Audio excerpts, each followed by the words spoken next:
Let's talk a little bit about violence. Violence in the scripture.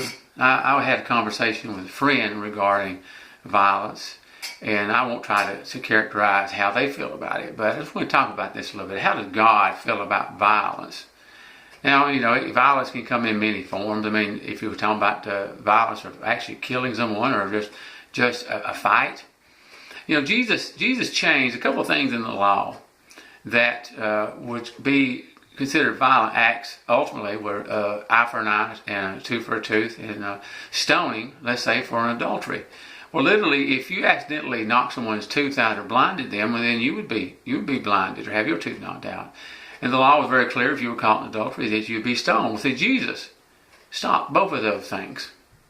Showed mercy. Jesus shows us, and one of the laws that Jesus, and this was Roman law, that he was addressed, where he said, if you're compelled to go a mile, or to carry something for a mile for someone, then carry it 2 miles. So under Roman law, they could be compelled to do that by a Roman soldier to carry it.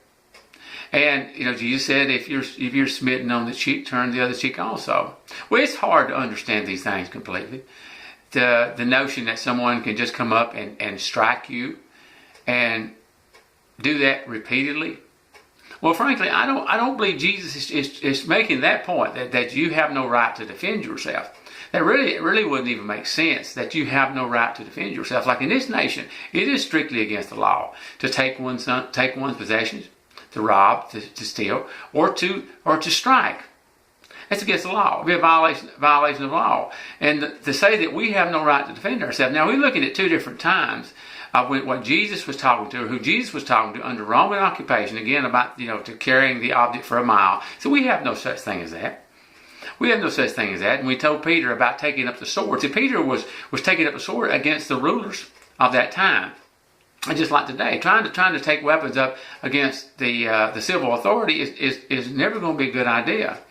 I mean, a lot of people talk about that, but it's probably going to end in failure. So as many things that we have to consider. So what did Jesus mean? Avenge not yourself. Well, that's fairly easy to understand, that God will avenge.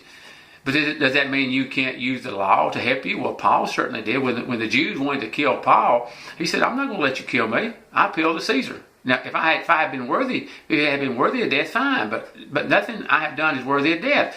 And the fact when they sought to take hold of Jesus, he would always evade them, except when it was time for him to be put on the cross. Then he went to the cross. So there's many aspects to look at it, but let's talk about violence in general. If God is against violence, and let's say the scripture says, thou shalt not kill, or thou shalt not murder. Well, we understand murder is taking of innocent life. But God sent Israel to war. In fact, before that, we were talking about the flood. God killed every one of them. It could have been over 1 billion people. God killed every one of them in that flood. Every one of them, except for the 8. And when God sent Israel into the land of Canaan for a specific reason, because of their sin, he said, kill them all. Because they were so wicked, they were offering their children. And then when Saul was sent to kill those ones who had resisted Israel from coming out of Egypt, God told him to kill them all. Now, there is a fundamental difference between what God has told us and what Islam tries to do. Basically, they say kill everybody. So God was always very specific about the group of people and why. What they were doing is because their sin had reached such a height that he sent Israel in to kill them. And they did, every one of them. And I wouldn't begin to try to apologize for God. So if you read something in the Old Testament that talks about God hates violence, you're trying to understand that it would be the strong against the weak. Because much of the time the rulers would rise up against their own people and hurt them, destroy them. And that was the violence that God would be talking about.